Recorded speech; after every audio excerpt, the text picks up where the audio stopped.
유대인들은요, 얼마나 무시무시하냐면은, 폴란드에서 사는 유대인, 러시아에서 사는 유대인들이, 여기서는 도저히 못 살겠다, 미국으로 가야 되겠다. 미국에 딱 가면, 공항에 딱 내리면은요, 이민자 협회 회가 있어요. 그래갖고 그 사람을 아파트를 빌려주고 또 취직까지 다 시켜줘요. 그 사람이 일었을 때까지 잘해줘요. 근데 우리나라는 공항에 딱 어리삐리하고 도착하면은 이거 그냥 그 갖고 싸들어온 돈 다 등쳐먹기 바빠. 이게 너무 큰 차이가 나는 거예요. 그러니까 지금 미국의 주요 백화점은 누가 다 쥐고 있냐면 유대인이 다 쥐고 있어요. 유대인이 다 쥐고 있는데, 유대인들은 자기 백화점의 입점을 누구 제일 먼저 받느냐면 유대인이 만드는 물건부터 제일 먼저 받아들여요. 그러니까 얘네들이 잘 살 수밖에 없죠. 그 유대인들이 그래갖고 돈을 모으잖아요. 그럼 자기 돈은 누구한테 맡기냐? 유대인 은행에 갖다 맡겨요. 유대인 은행에 갖다 맡겨요. 무슨 소송이 나오면 누구한테 맡겨? 유대인 변호사한테 맡겨요. 아프잖아요. 누구한테 가요? 유대인 의사한테 가요.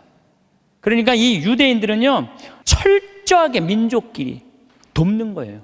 사촌이 땅을 사면 배가 아픈 게 아니라 사촌이 땅을 살 수 있도록 도와주는 거죠. 시기심이 없는 거죠, 시기심이. 우리 시기심이 너무 많아. 이 출애굽기 22장 24절에서 25절을 보면, 너희가 나의 백성에게 너희 곁에 사는 가난한 이에게 돈을 꾸어 주었으면 그에게 채권자처럼 행세해서도 안 되고 이자를 물려서도 안 된다. 너희가 이웃의 겉옷을 담보로 잡았으면 해가 지기 전에 돌려주어야 한다. 이게 유대인들은요, 민족끼리는 서로 책임진다. 이게 철저해요. 근데 우리나라 사람들은 제가 외국에 나가보면요, 다 개인적으로는 잘 살아요. 근데 다 같이 모여갖고 건물 샀다는 얘기는 한 번도 들어본 적이 없어. 네. 우리가 이게 안 되는 거예요. 개인적으로는 특출나지만은 이게 서로 축복해주는 게 안 되는 거죠. 미국에 7대 영화사가 있는데 이 중에 6개가 유대인이에요. 6개가 파라마운트, MGM, 워너브라더스, 유니버설, 21세기 폭스, 다 유대인이 만든 영화사예요. 할리우드의 모든 건, 디즈니, 월트 디즈니만 미국 사람 거예요. 근데 이 월트 디즈니도 CEO가 20년 동안 유대인이 하고 있어요. 그러니까 황도말을 낳는 건 다 유대인이 쥐고 있는 거야.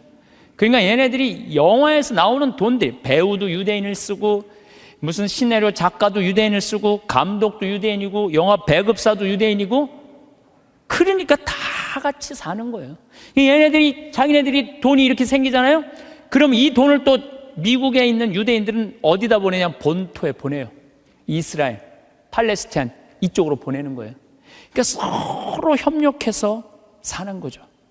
전 세계에서요, 부모가 아무 일도 안 하고 엄마가 자녀 교육에만 매달리는 나라가 두 나라 있어요. 하나는 이스라엘, 하나는 대한민국에.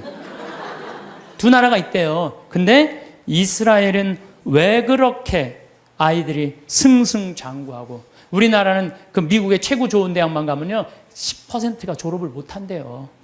10%도 졸업을 못 한대요. 왜냐하면 아이들이에요, 대화가 없어서 그래요. 신앙도 없고. 어쨌든 유대인들은요, 지구의 0.2%밖에 안 돼, 인구가. 그런데도 미국 경제의 60%를 유대인이 쥐고 흔들어요. 그리고 미국 부자의 30%는 유대인이에요.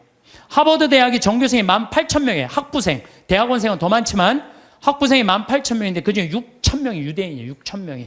우리나라 몇 명인 줄 알아요? 300명, 300명. 근데 그 중에서도 300명 중에 반 이상이 졸업을 못 한대요. 과정을 못 따라가고. 근데 걔네들은요, 이 하버드 대학의 법대 50%는 유대인이래요, 유대인. 그러니까 그냥 유대인들은 노벨상 179명이 탔는데 딱 경제학상, 물리학상, 화학상 이런 거예요. 우리는 그냥 딱 한 분 탔는데 그것도 평화상. 평화상. 얘네들은 다 머리로 타는 애들이에요, 머리로. 그럼 유대인이 똑똑해서 그렇게 하버드, 미 8개 그 아이비리그 대학이라고 그러잖아요. 뭐 브라운 대학, 컬럼비아 대학, 하버드 대학, 뭐 예일 대학, 뭐 이런 대학, 요즘은 MIT, 뭐 스탠포드 몇 개 또 해갖고 하지만은 그 미 8개 대학의 20%는 유대인이래요. 그러니까 똑똑한 애들은 다 유대인. 그럼 걔네들이 IQ가 좋으냐? 걔네들은요, IQ가 평균 95밖에 안 돼요. 우리나라는 106인데. 그러니까 유대인이 전 세계에서 IQ로는 26위밖에 안 돼요. 근데 왜 얘네들이 이렇게 똑똑하고 공부를 잘할까? 이건 부모의 종교교육에 있는 거예요. 종교교육. 유대인들은요, 3살만 되면요, 토라, 모세오경 읽어줘요. 그 다음에 탈무드 얘기해줘요. 끊임없이 얘기를 해주는 거예요. 얘기. 솔로몬 얘기, 다윈 얘기, 무슨 뭐, 그 다음에 머리 긴 누구의 그거, 힘센 삼손 얘기, 그 다음에 뭐, 이삭 얘기, 아브라함 얘기, 야곱 얘기, 뭐, 요셉 얘기, 모세 얘기. 얘네들은 끊임없이 부모한테 얘기를 듣는 거예요. 얘기를. 탈무드도 얼마나 부모한테 지혜로운 얘기를 많이 들어요. 뭐 배 타고 가는데 사람들이 자기 재물 막 자랑하니까 랍비가 나는 그런 거 하나도 안 부럽다. 당신 아무것도 없는데 뭐가 부러우냐? 난 머릿속에 재물이 있다. 그 무슨 머릿속에 재물이 있냐? 그러니까 배가 풍랑에 맞아 있는데 그냥 다 버리지 않으면은 배가 가라앉게 생겼으니까 재물은 다 버렸다. 재물은 다 버렸는데 그 랍비는 아무것도 안 버려도 항구에 도착하니까 머리에 지식을 가지고 선생이 돼갖고 먹고 산다. 진정한 재물은 뭐다? 지혜다, 지혜. 이런 걸 계속 얘기해 주는 거예요, 유대인들은. 우리나라 사람들은 뭐라 그래요? 공부해. 너 잠 좀 그만 자고 공부해. 너 텔레비전 그만 보고 공부해. 너 게임 좀 그만하고 공부해. 너 나중에 고생 안 하려면 공부해. 20년 동안 대한민국 엄마들은요, 공부하라는 얘기만 해요. 밑도 끝도 없이 공부하라고만 해.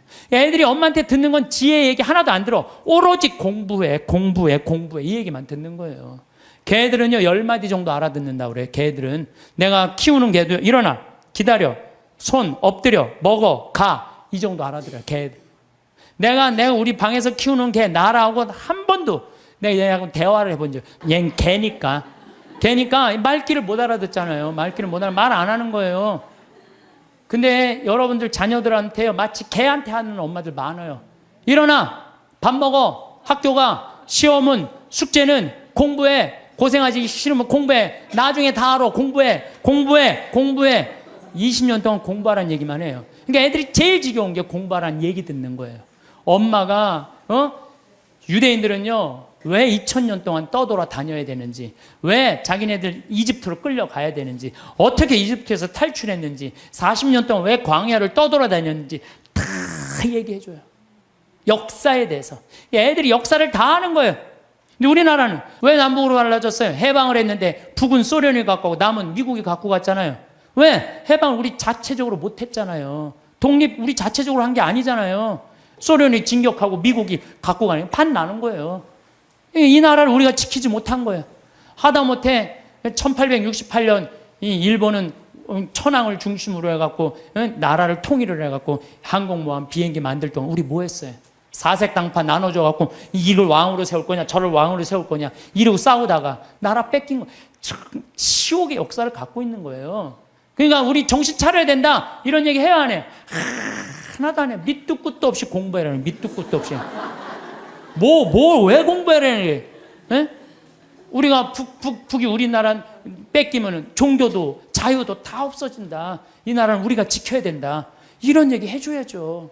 우리 부모들이 오로지 공부하라 그래. 그러니까 공부하라는 얘기만 들은 애가 이제 대학교 법대를 갔어.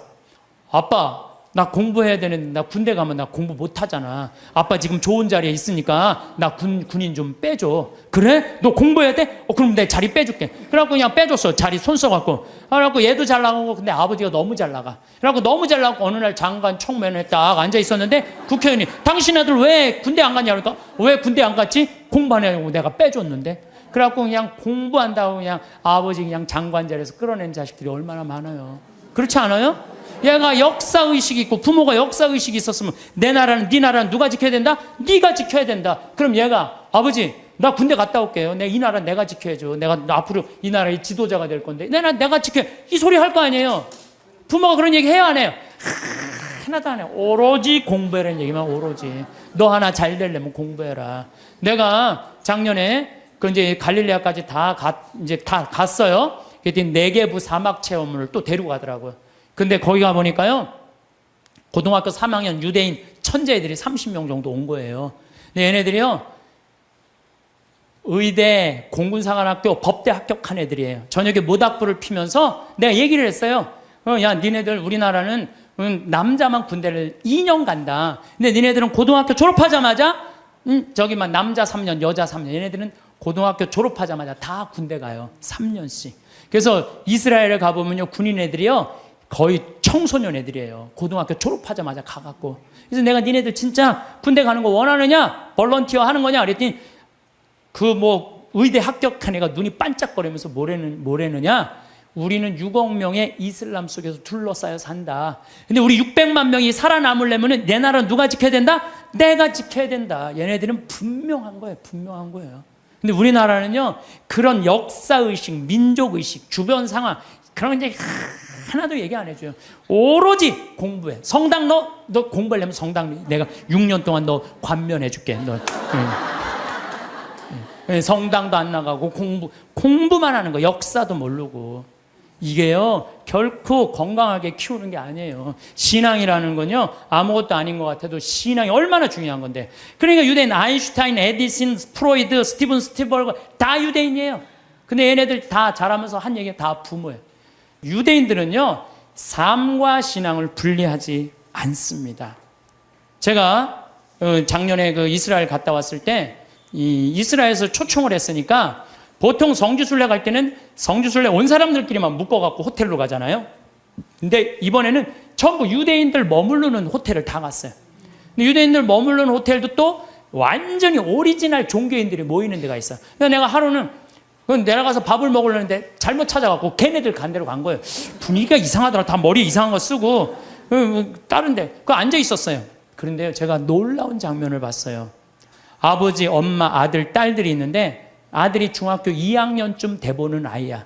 머리에 키파라고 동그란 모자를 쓰고 모세오경, 토라를 걔네들은 성서를 읽으면서 흔들면서 읽어요. 이러고 계속 밤 나오기 전까지 계속 읽는 거예요. 근데 아버지가 그걸 흐뭇하게 지켜보더라고요. 근데 저쪽에 식탁에 앉은 놈도 이러고, 저쪽에 있는 걔네들이요, 누구나 다 안식일날 그날 이렇게 탁 이러고 성서를 읽더라고요. 우리나라에 지금 성당 다니는 애들이 밥 먹기 전에 어디 여행 가서 성서 이렇게 이러고 있는 애들이 있어요? 한 명도 없어요. 삶과 신앙이 분리되어 있는 거예요. 성당 따로, 세상살이 따로 하는 거예요. 근데 유대인들은 성당과 세상살이를 분리하지 않는 거예요. 저는 한번 부산에서 어디 강의를 가게 됐어요. 정말 너무너무 이제 차가 막혀갖고 이제 아주 정말로 그야말로 그냥 속이 바짝바짝 탔어요. 내비게이션이 가르쳐 주는데 불안하더라고. 내비게이션이 이렇게 가는데 분명히 성당이면 시내 한가운데일 텐데 이상한 대로 계속 하는 거예요. 이게 맞는가 계속 가는데 도착했습니다. 딱 그랬는데 벌판인 거예요. 강의는 5분 남겨놨는데 미치겠더라고요. 그래서 내비게이션을 내가 두들겨 펴려고 그랬어요. 이놈의 새끼 이걸 제대로 안 가르쳐 줬다고. 여러분들이 자식에 있어서 여러분들이 뭘까요? 내비게이션이에요. 여러분들이 인생의 내비게이션들이에요. 근데 여러분들이 안내를 했어. 안내를 했는데 전혀 엉뚱한 데다 안내를 해놨어. 그래갖고 애가 인생 끝에 갔는데 인생의 참 의미를 모르고 허탈하는 경우가. 그럴 때 어떻게 할 거예요, 여러분들? 정말 과연 내가 내 자식한테 인생의 내비게이션 역할을 잘하고 있는가? 내비게이션 최고의 좋은 내비게이션 역할은 뭐예요? 신앙생활이에요. 이정표 확인하듯이. 그래서 하느님 꽉 붙잡고 살아야 되는데 너 공부하려니까 너 끊어. 그래갖고 거미가 나뭇가지 타고 나오는 거 줄 끊듯이 그냥 신앙을 딱 끊어버리는 거예요. 성당도 마찬가지예요. 여러분들 자녀들이 왜 성당 나가기 싫어하는 줄 알아요? 여러분들이 자녀들한테 뭐라 그래? 성당가, 성당가, 성당가, 성당가, 성당가. 그 얘기만 해요. 왜 성당 가야 되는지 얘기해 주는 거 없잖아요. 아브라함 얘기를 묵상을 해서 얘기를 해준다든가 솔로몬 얘기를 해준다든가 그런 얘기 하나도 안 해줘요. 오로지 성당가, 성당가, 성당가, 성당가 그 얘기만 하는 거예요. 근데 애들이 두 가지를 하기 싫은 거예요. 성당 가고 공부하는 거. 이거 두 가지가 싫은 거야. 네. 두 가지를 안 하는 거예요. 이유를 얘기해 줘야 될 거 아니야. 왜 성당 가야 되는지, 왜 공부해야 되는지. 이유를 안 해주고 무조건 그냥 성당 가, 공부해, 이야기.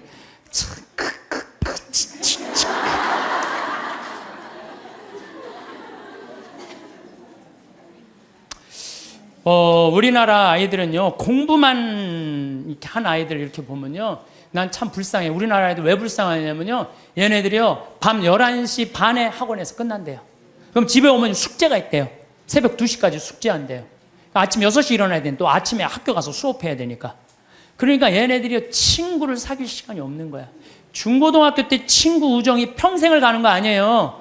근데 자기 숙제하고 학원 다니느냐고 친구를 만나서 친구들하고 놀아야지 우정을 나눌 거 아니에요. 그런데 이게 친구를 사귈 시간이 없는 거야. 나는 우리나라 애들, 나는 이해가 안 되는 단어가 있어요. 아니, 학기 중에 새벽에 학교가, 밤중에 자율학습회, 학원과 새벽 2시까지 숙제, 방학 때 무슨 보충 수업을 또 해. 얘네들이 뭐가 모자란다고 보충 수업을 하냐고요. 방학 땐, 방학이라는 단어를 그럼 쓰지. 방학이라는 건 배우락을 놓을 방자를 쓰는 거예요. 공부하는 걸 놓는 게 방학이에요. 근데 이때 또 그냥 무슨, 정말로 이게 정말 너무 답답해. 너무 답답해. 그러니까 아이들이요. 근데 우리나라가 그렇게 공부를 해도 효과가 좋으냐? OECD 국가 중에 우리나라가 학업 성취도가 24위예요. 30개 나라 중에. 잘 사는 나라. 핀란드, 내가 핀란드, 덴마크 다 다녀왔어요. 근데 걔네들은요, 오후 3시면 집에 다 가요. 엄마 아빠하고 같이 놀고 대화해요. 대화하는 게요, 공부하는 것보다 훨씬 교육 수준이 좋대요. 걔네들은 정말로, 걔네 성취도 1위예요. 오후 3시면 다 집에 가요. 부모하고 얘기해요. 그래 애들이 사람 냄새가 나는 거, 사람 냄새가. 근데 우리나라는요, 사람 냄새가 안 나요, 애들이. 나는 길거리에 눈 허옇게 뜨고 돌아다니는 애들 이해가 돼요. 아니, 그러는데 허옇게 안 뜨고 다니는 애들 어디 있어? 태어나서 공부해. 이 얘기만 그냥 태어나갖고 좀 산 좀 보려고 그러면 엄마가 그냥 정신 나가면 그냥 창문에다 가나다라 마바 차탁 갖다 누워서 모빌이 돌아가는데 기억니을 지글니글이 돌아가고. 아니, 이런 애들이 중고등학교 돼갖고 제정신으로 다니는 애도 어디 있어요? 눈 허옇게 뜨고 어른이 몸만 눈 뒤집어 뜨고 흰 눈동자 95%, 까만 눈동자 5%. 나는 요즘 애들 폭력적이고 반항적인 거 이해가 돼요. 당연히 그렇게 만드는 거 지금. 애들 정서적으로 잘 키워야 될 거 아니에요. 저는요, 중고등학교 때 내가 성당 다녔는데 성당 생활이 주야. 학교는 취미예요, 취미. 수업만 끝나면 무조건 성당 갔어요. 수업만 끝나면. 예술제 한다고. 나는 유대철 역할 했어요. 어렸을 때 유대철 성인 역할, 연극하고 기도하고 아이들끼리 모여서 누구 위해서 기도하고 또 뭐 여름에 좀 캠핑 간다면 한 달 내내 물건 준비하고 또 친구들끼리 싸우고 화해하고 이러면서 우정이 쌓이는 거예요. 그 성당에서도요, 우리는 성가 화음 마친다고 8명이 모이면요, 뭐 테너 저기 베이스 이게 하면서 애들 8명이 성가하고 그랬어요. 학교에서도. 나만 그런 게 아니에요. 우리 중고등학교 때는 토요일 날, 일요일 날이면 다 교회, 다 성당, 다 절에 갔어요. 그러니까 애들이 신앙생활이 기본이었어요. 그 중고등학교 때 신앙생활이라는 건 뭐냐면 거룩한 거에 깃들이는 거예요. 그러니까 우리 친구들 중에 12명이, 남자애들이 12명, 남자, 여자 한 20, 30명 됐는데 남자애들이 12명, 그 중에 6명이 신학교 간다고 그랬어요. 그 중에 3명이 신학교 갔어요. 하나는 외방성교회, 하나는 이번에 무슨 안식년 끝나고 난 다음에 그동안 쭉 교도소 사목하다, 하나는 환경하고, 나머지 3명도 하나는 내가 정말 존경하는 친구인데 학교 선생님, 아마 학교에서도 정말 열심히 지난번에 그 학교 강의 갔더니 저 선생님은 신부님 되는 게 낫겠다고 신학교 가려고 그랬던 아이니까. 또 하나는 교수하고 있고, 또 하나는 무슨 신협 이사하고 있고, 또 안 간다는 친구들도 어렸을 때 다 우리 신학교 가자 이랬던 애들이에요. 그 수원시청에 한번 갔는데 내 친구가 하나 있는데 팀장이래요. 그러고 저 오 팀장님은 신학교 가는 게 남분이라고. 그러니까 어렸을 때 신학교 가고 성당에서 어울리는 애들은요, 거룩해요. 거룩하고 정의로운 곳에 맛을 들여요. 여러분들 신문지에다가 생선을 싸면요, 비린내가 나요. 신문지에다가 향을 싸면요, 향이 나게 돼 있어요. 애들한테 공부해 이것만 하면요, 애는요 자기만 알게 돼 있어요. 경쟁만 할 줄 아는 거예요. 서로 친구끼리 화목하게 협동하고 이러는 게 없어요. 지금 애들은 그냥 나만 공부하면 되는 거야. 그러니까 얼마나 세상이 각박하냐 이거예요. 그래서 난 우리 중고등학교 때 성당 다니는 애들, 교회 다니는 애들, 절 다니는 애들, 정말 열심한 애들이 학교에서도 공부도 다 잘했어요. 보면은. 근데 그게 어느 순간인가 자율학습 학원에 다 뺏겨버린 거야. 그러면요, 공부는 잘할지 모르지만 나라는 안 건강해요. 왜? 중고등학교 때 신앙을 통해서 거룩한 가르침을 들은 애들은요, 저는 불교 가르침이든 천주교 가르침이든 개신교 가르침이든 종교라는 건 최고로 높은 가르침이에요. 그 가르침을 듣고 자란 애들은 달라요. 달라도 뭐가 달라요. 근데 그냥 아무것도 지금 애들이 성당 가서 성서를 제대로 들어요. 자기네들끼리 토론을 해요. 아무것도 안 하잖아요. 그러니까 그냥 서로 왕따 시키고 그냥 정말 우리가 깜짝깜짝 놀랄 일들이 뉴스만 보면 나오잖아요. 그게 왜 그래요? 신앙생활을 안 가르치기 때문에, 거룩한 생활을 안 가르치기 때문에 그래요. 그래서 여러분들 하느님을 놓친다는 건요, 이게 아무것도 아닌 것 같아요. 다 놓치는 것 같아요. 우리가 종교라는 게 이 인간이 살아가는데 절대적인 중심인 거예요. 난 일본은요, 난 망한다고 생각해요. 왜? 일본은 천황이에요, 천황. 자기네들이 무슨 동굴에서 일장기 뻥 떠 태양의 아들이라고 무슨 개뿔 태양의 아들, 무슨 태양의 아들이에요. 태양의 아들이 그래요. 근데 얘네들은요, 기준점이 없어요. 그냥 자기네들만 잘 먹고 잘 살면 되는 거야. 그러니까 얼마 전에 스위스 제네바에서 자기네들 인권국가라고 그러니까 다른 민족 다 웃었잖아요. 전 대표가 다 웃었어요. 그러니까 그 대사가 shut up. 어디 그런 무식. 그러니까 나는 일본은요, 저건 언제든지 망한다고 분명히 난 믿어요. 예. 저 나라는요, 지금 이 지구 역사에서 다른 민족과 화해하지 못하잖아요. 그러면은요, 그 나라는 떨어지게 돼 있어요. 반드시. 근데 저거 우리 용서도 청하지 않고 독일은요, 끝까지 남아있는 마지막 한 사람까지 다 보상하겠다는 거 아니에요. 그 독일하고 일본하고 여러분 어떻게 일본 놈이라는 말이 그래서 나오는 거예요. 일본 놈이라는 말이. 예. 왜? 이게 국가적인 양심의 반성을 안 하는 거예요. 정말로 창피한 나라예요, 저 나라. 근데 저 일본은요, 정말 지독해요.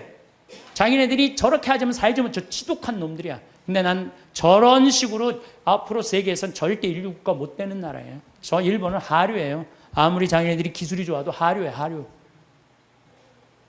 북한은 어때요, 북한? 김일성이 아버지 아니야, 아버지. 근데 김일성이 정말 높은 가르침을 줬어요? 지금 북한 주민들 굶어 죽어요. 우리 집에 내 탈북자 한 분 지금 근무를 하고 계세요. 생선을 못 먹어요. 먹어봤어야지. 고기를 못 먹어. 고기를 먹어. 심지어 계란도 못 먹어. 먹어본 적이 없는데. 하느님을 빼버리고는요, 절대 나라가 건강할 수가 없어요. 저 나라는, 아니, 저게 말이 돼요? 저 북한, 여러분들 북한 지금 말이 된다고 생각하세요? 국민들은 다 굶어 죽는데, 참 답답한 노릇이에요. 예. 그래서 여러분들, 우리가요, 하느님을 꽉 붙잡고 살 때 양심의 소리를 들을 수 있는 거예요. 양심의 소리를 들을 수 있고, 인간이 잘못하다가도 하느님이, 예수님이 이건 아니다, 성서에 다 나와 있잖아요, 이건 아니다, 그러면 그래, 우리가 이렇게 잘못했지. 독일 사람들이 그래서 반성하고 자기네들 회개하고 그러는 거 아니에요. 근데 일본은 누가 반성 회개 기준이 없어, 기준이. 참 저렇게 나가고 있는 거예요. 예, 나는 일본은 반드시 망한다고 난 믿어요. 예, 반드시 망할 거예요. 예, 저 나라는.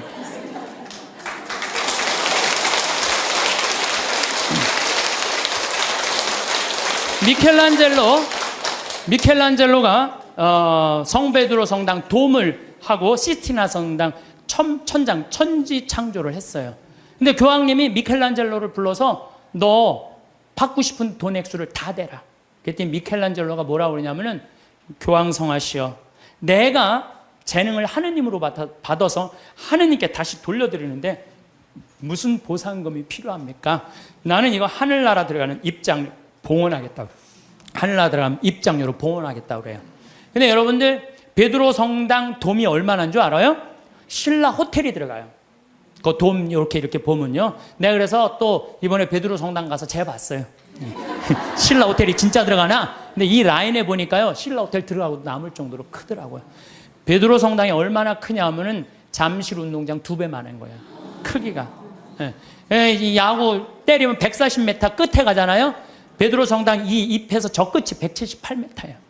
베드로 성당 잠실. 그 어마어마한 걸 지면서 미켈란젤로 한 푼도 안 받아요. 내가 하나님으로부터 받은 재능을 하나님께 돌려드리는데 무슨 내가 보상금을 받느냐고. 예. 이거 하나님 꽉 붙잡고 3분. 그 다음에 스페인의 성가정 성당 가우디. 이 가우디는 지금 가경자예요. 복자 바로 밑에. 이분은 장가도 안 갔어요. 이 성당 하나님 집 짓는다고요? 옷도 아닙니다. 그냥 집 짓다가 너무 피곤하면 그 성당 앞에 공원이 있어요. 공원에 누워있으면 그 그 산 거지, 그런 거지가 그 천재가. 사람들이 이렇게 불쌍하다고 돈 주면요, 깨보면 막 동전이 이렇게 쌓여있으면 이거 신축금 한다고 이렇게 갖다 공사하는 사람들한테 주고. 오로지 하느님의 일만을 하다가 간 분이죠. 이게 하느님의 일만을 하다가 간 분들 참 많은 하느님의 입장료죠.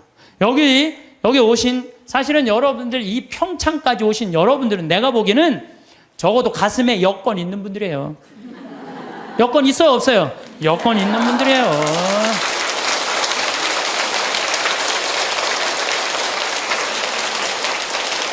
그래서 여러분들은 돌아가실 때 어떻게 돌아가실 수 있어?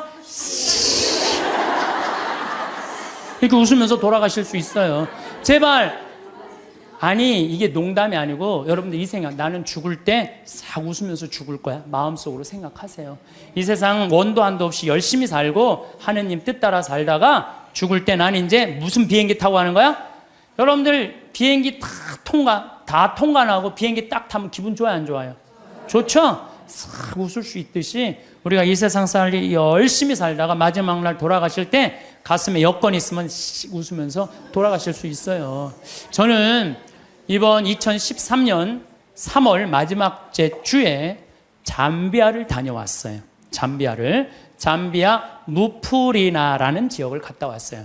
내가 잠비아를 왜 가게 됐느냐면은 작년에 한 5월 6월경에 수녀님들이 프란치스코 제3회 수도자들이 피정을 왔어요. 우리 교우들이 피정을 왔는데 수녀님들이 도우러 왔는데 수녀님 16분이 왔는데 한 분이 얼굴이 새카만 거야.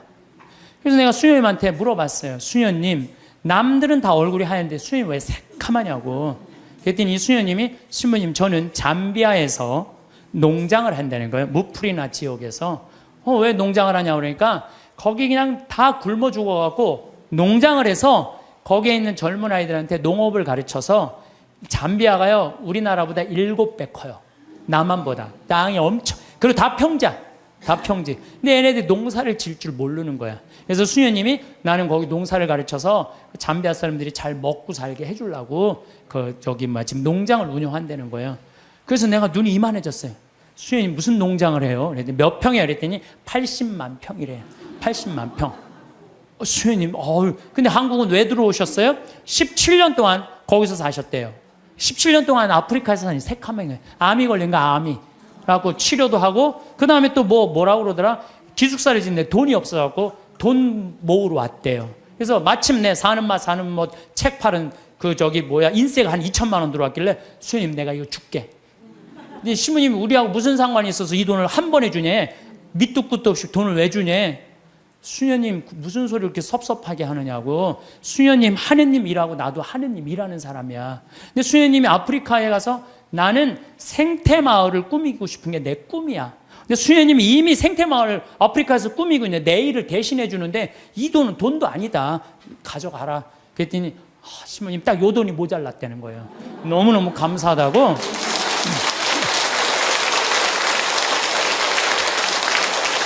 그래서 내가 수녀님한테 이거는 세 발의 피다. 이건 시작이다. 수녀님 앞으로 필요한 거 다 얘기해라. 내가 다 도와주겠다.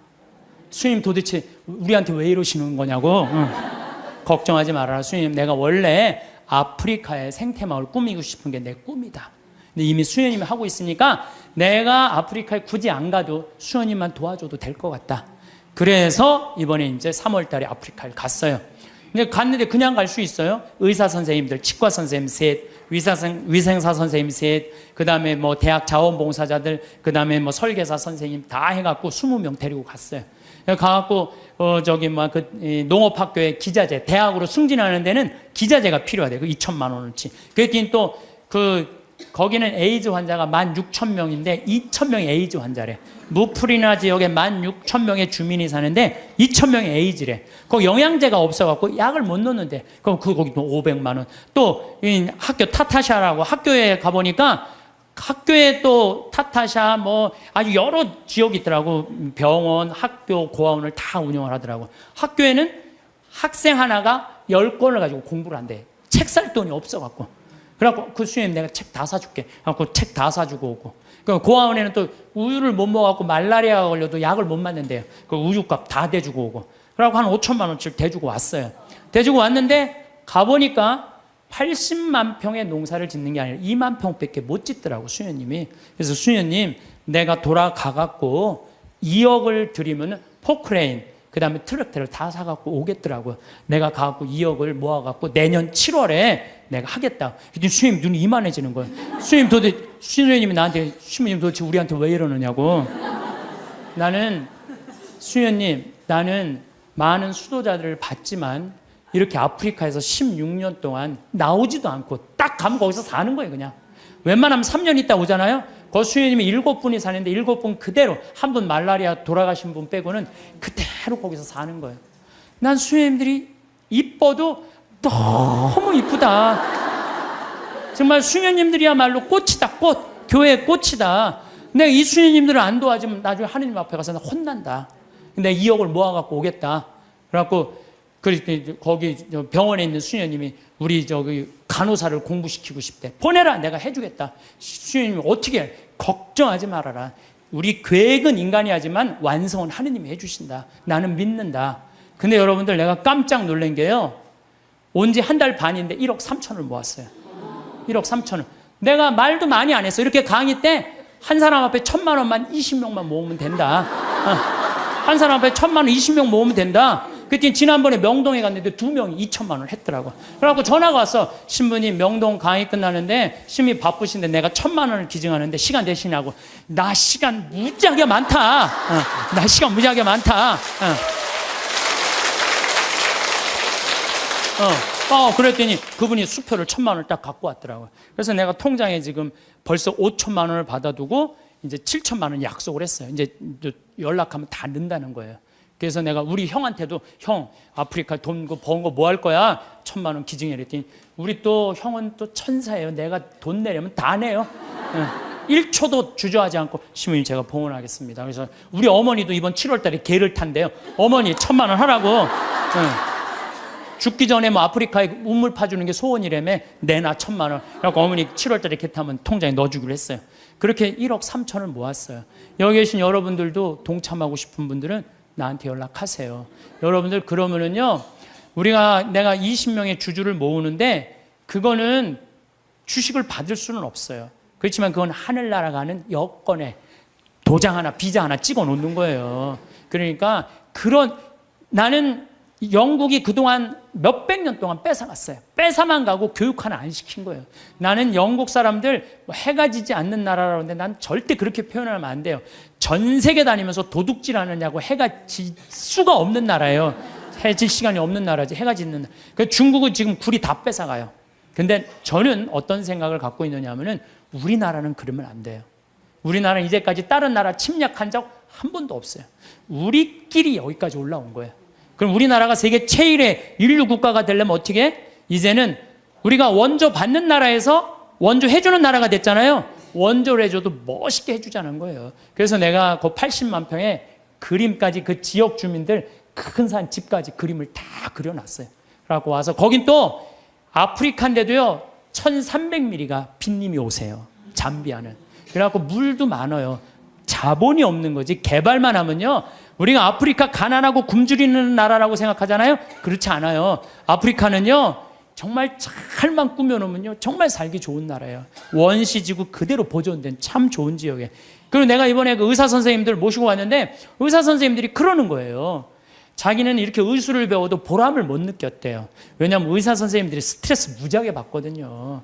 뭐 치과 돈 많이 버느라 스트레스 굉장히 많이 받아요. 근데 자기네들이 여기 와서 의술을 하니까 자기들이 이렇게 힘든 공부에 대한 보람을 느낀다는 거예요. 너무 좋다는 거예요. 또 호주에서 이광현이라는 선생님이 왔는데 키가 1m 한 78 정도, 얼굴도 잘생기고 키도 크고. 근데 작년에 내가 멜버른에 강의를 갔는데, 난 이런 꿈이 있다. 근데 한 젊은이가 와서, 신부님 동참하겠습니다.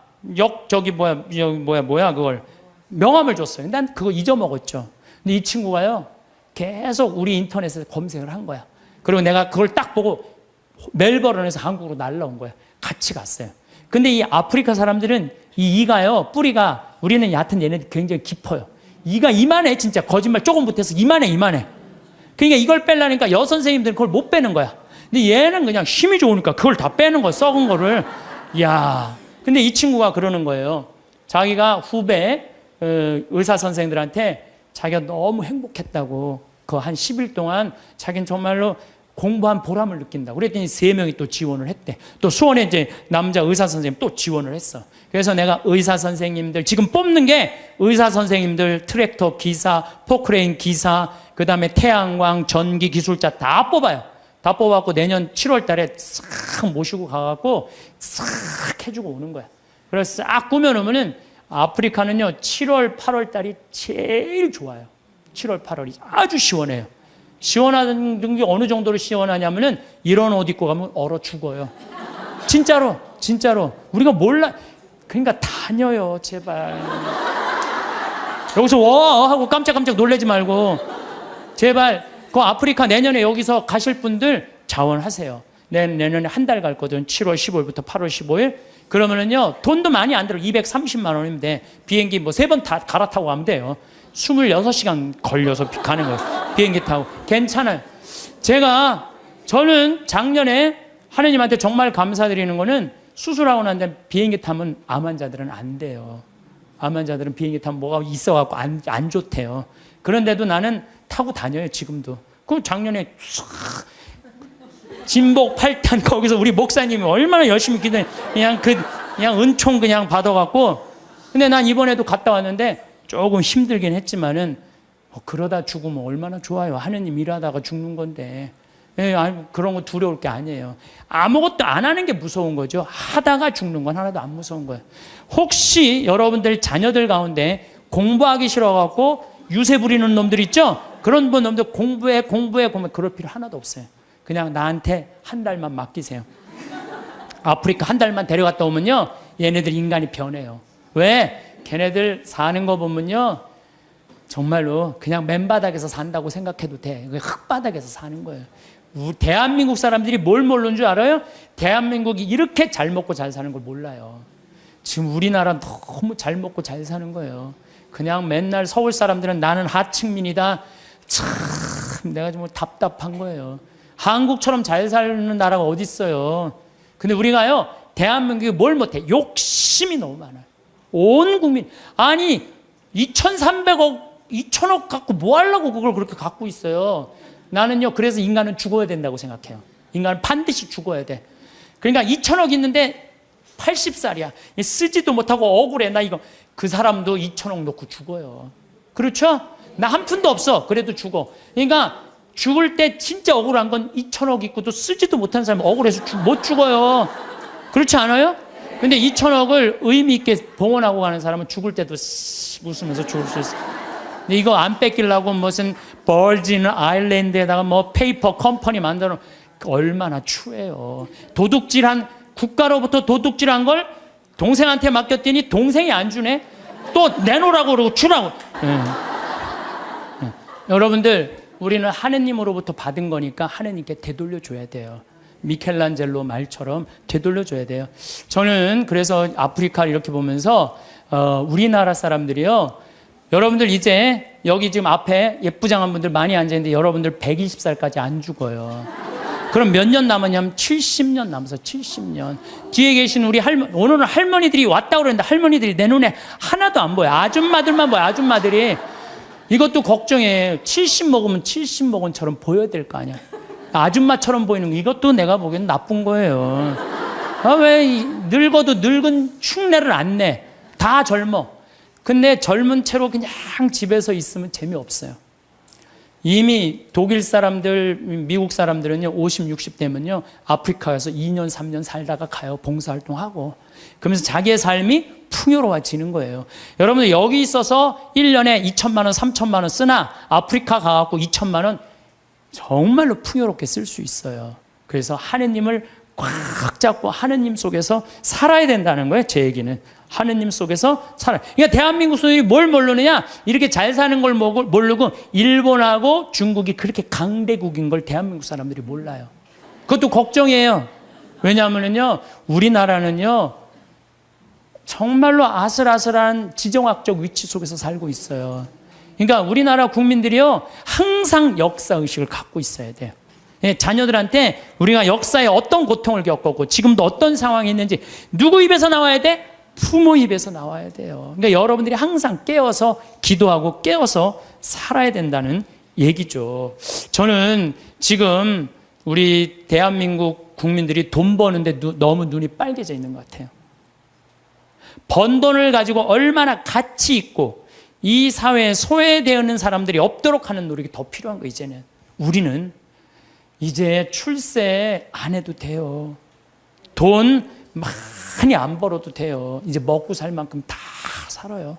제가 이제까지 환경 문제 때문에 뭐 또 아프리카 자원봉사 다닌다고 다녀보면은요, 우리나라는 잘 먹고 잘 사는 거예요. 이거를 의미 있게 쓸 줄을 모르는 거지, 출세도 이 정도만 하면 됐어요. 예, 그러니까 여러분들 오늘 이후부터 누구를 꽉 붙잡고 사느냐? 하느님을 꽉 붙잡고. 우리는 삶의 질을 높여야 돼. 삶의 질의 기본은 뭐냐? 신앙이야, 신앙. 언제나 양심의 소리를 귀 기울일 수 있도록 이끌어주는 신앙생활을 해야지 우리 나라도 건강하고 우리 사회도 건강하고 우리 가정도 건강해요. 하느님 꽉 붙잡고 사십시오. 제가 다시 한번 말씀드리지만은 우리가 마지막 날 하늘나라 여행 떠날 때 베드로 성인이 여권 내놔라. 나 여권이 없는데요. 여권이 도대체 어떻게 마련하는 거예요? 여권 어떻게 마련해요? 마태복음 25장에 뭐라 그랬어요? 내가 굶주릴 때, 헐벗었을 때, 감옥에 갇혔을 때, 목말랐을 때 나한테 찾아와주고 옷 입혀주고 물 먹여주고, 그게 바로 나에게 해준 것이다. 오른편에 있는 사람, 너희들 하늘나라에서 준비한 상을 받아라. 그러죠? 왼편에 있는 사람들한테 너희들은 저쪽으로 가라.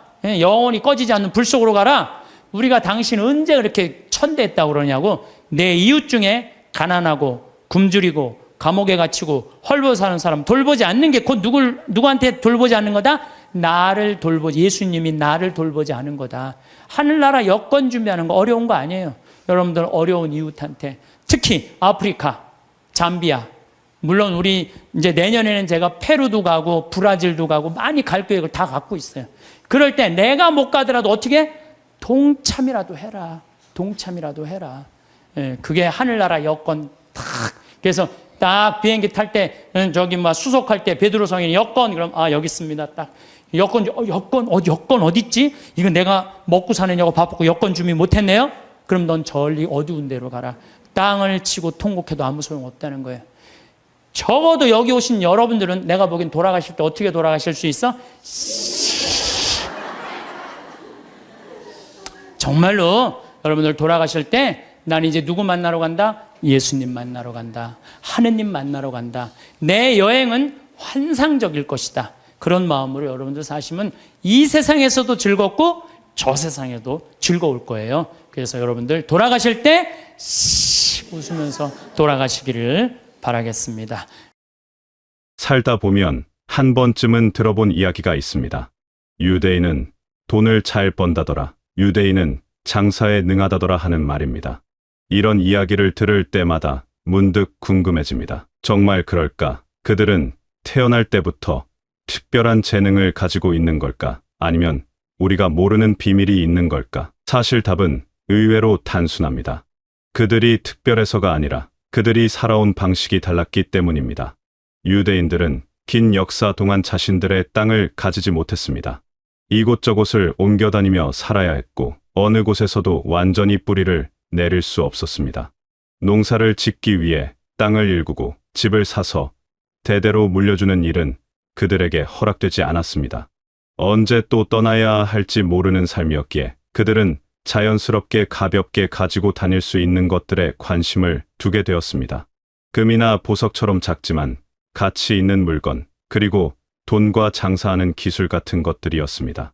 이런 환경 속에서 그들은 돈을 다루는 일에 익숙해질 수밖에 없었습니다. 땅이나 집처럼 큰 재산을 가질 수 없었기에 가진 돈을 어떻게 지키고 불릴지 깊이 고민하게 되었습니다. 돈을 잃으면 다시 일어서기가 너무 어려웠기 때문입니다. 그래서 그들은 돈을 소중히 다루는 태도를 자연스럽게 몸에 익히게 되었습니다. 이것은 누가 가르쳐준 것이 아니라 살아남기 위해 스스로 터득한 지혜였습니다. 환경이 그들을 돈의 전문가로 만든 셈입니다. 여기서 흥미로운 점은 그들이 돈을 단순히 많이 벌려고만 하지 않았다는 것입니다. 오히려 잃지 않는 것에 더 집중했습니다. 많이 버는 것보다 가진 것을 지키는 것이 먼저라고 생각했습니다. 이런 생각의 차이가 결국 큰 차이를 만들어냈습니다. 한 번에 큰 돈을 벌려다가 모든 것을 잃는 사람과 조금씩이라도 꾸준히 지켜나가는 사람의 차이 말입니다. 시간이 흐르면 결국 후자가 더 많은 것을 가지게 됩니다. 그렇다면 그들은 구체적으로 어떻게 돈을 다루었을까요? 첫 번째는 작은 돈도 함부로 쓰지 않는다는 것입니다. 우리가 어릴 적 어른들께서 하시던 말이 있습니다. 푼돈이 티끌이고 티끌이 모여 태산이 된다는 말입니다.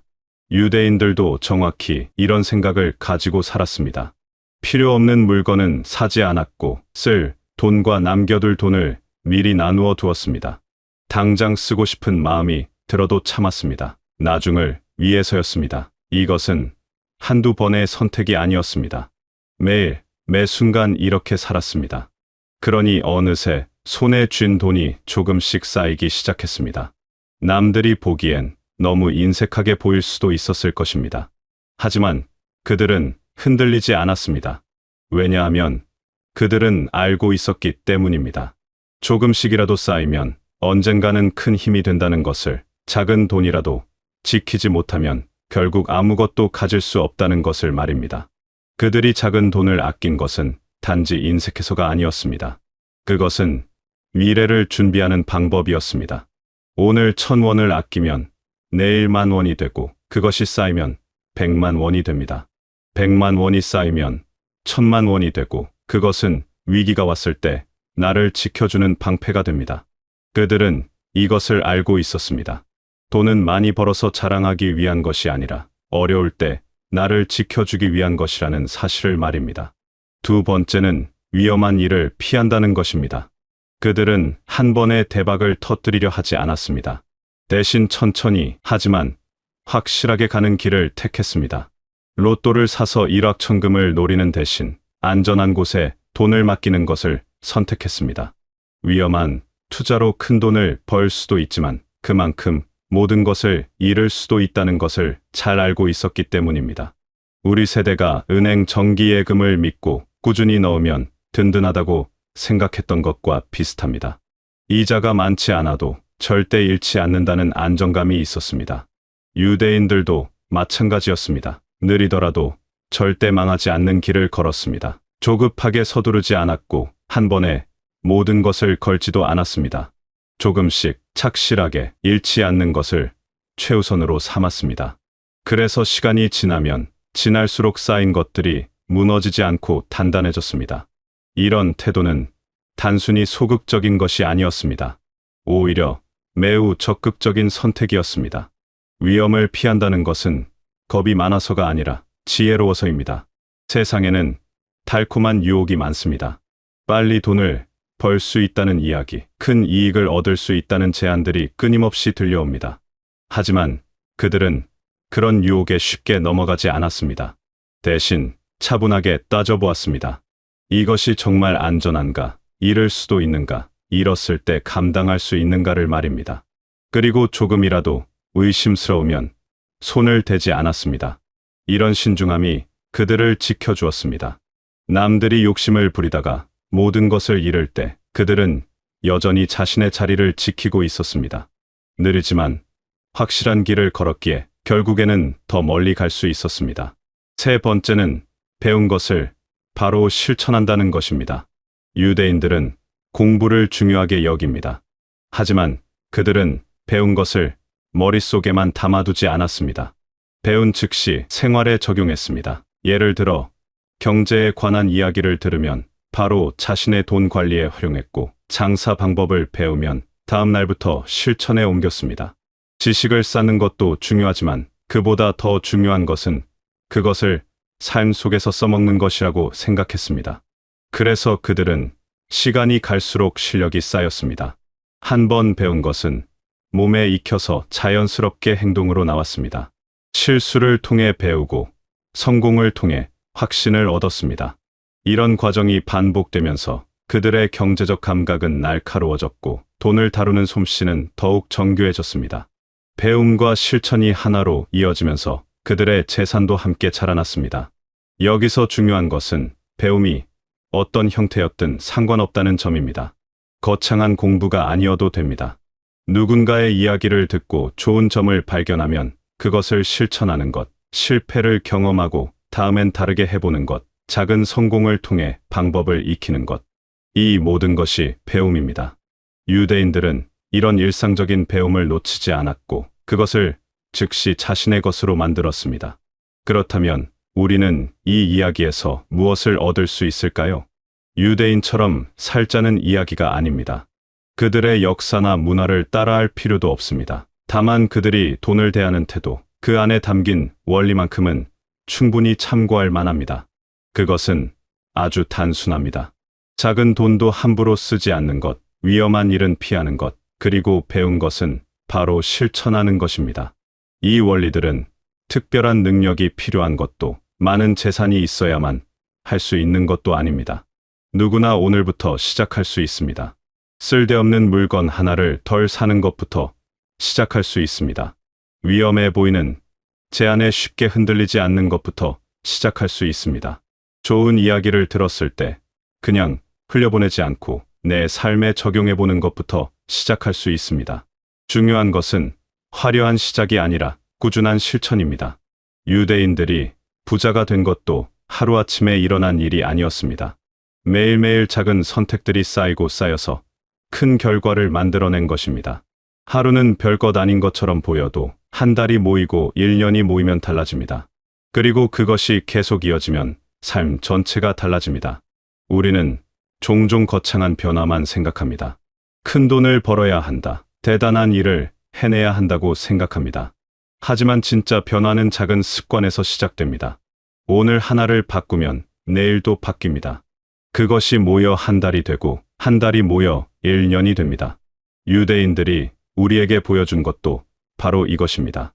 특별한 비법이 아니라 꾸준한 실천, 화려한 성공이 아니라 흔들리지 않는 원칙이었습니다. 사실 돈을 다루는 일은 복잡하지 않습니다. 어려운 계산이나 특별한 지식이 필요한 것도 아닙니다. 필요한 것은 단지 태도입니다. 돈을 대하는 마음가짐, 선택을 할 때의 신중함, 그리고 작은 실천을 이어가는 꾸준함입니다. 유대인들이 가진 것도 결국 이것이었습니다. 그들은 특별한 사람들이 아니었습니다. 다만 환경이 그들에게 이런 태도를 가르쳐 주었고 그들은 그것을 평생 실천했을 뿐입니다. 우리도 똑같이 할 수 있습니다. 환경이 가르쳐 주지 않았다면 스스로 배우면 됩니다. 이미 누군가 걸어간 길을 따라가는 것은 훨씬 쉽습니다.